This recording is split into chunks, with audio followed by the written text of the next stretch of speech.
Preview. Preview.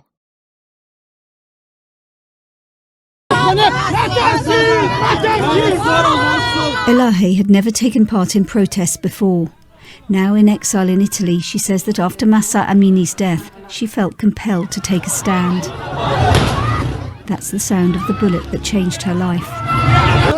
She'd rushed to help young protesters who'd been shot while pulling down pictures of the supreme leader.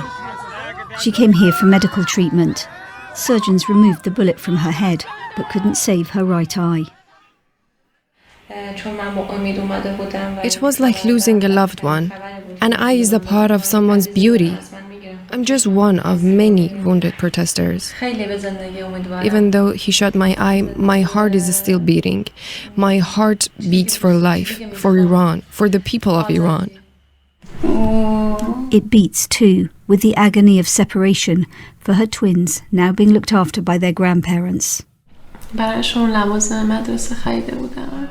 The last moment I was with my children before I was shot, I had bought them school supplies.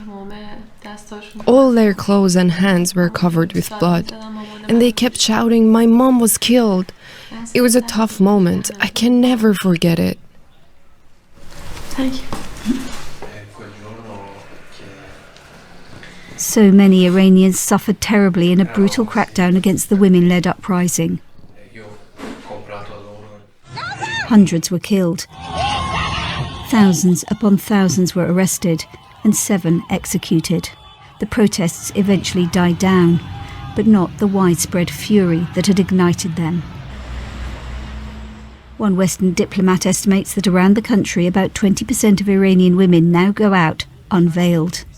They know they're being watched and that they risk being fined, denied public services or jailed. I get in touch with a 20-year-old music student in Tehran on a messaging app. We agreed not to use her name and to delete our conversation immediately. I couldn't have imagined that I could be this brave before Mahsa's death. We just needed a tiny spark to light the fire.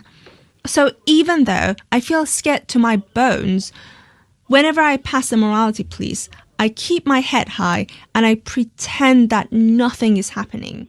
Mojgan Ilanlu, a prominent filmmaker, began posting pictures of herself unveiled last year. She was jailed for several months after also criticising Iran's supreme leader. She says a profound social revolution is taking place across classes and across the country. Extraordinarily, she spoke to me from Tehran without wearing the veil. What has changed after Mahsa's death is men's public opinion of women. In the streets, in the metro, in bazaars, they praise women's courage, even at family gatherings, which I believe is the most significant fruit of Mahsa's movement. Back in the suburbs of Milan, Elahe has no idea when she'll be able to go home. She still needs an operation so she can close her eyelid over her new glass eye. But she tells me she has no regrets.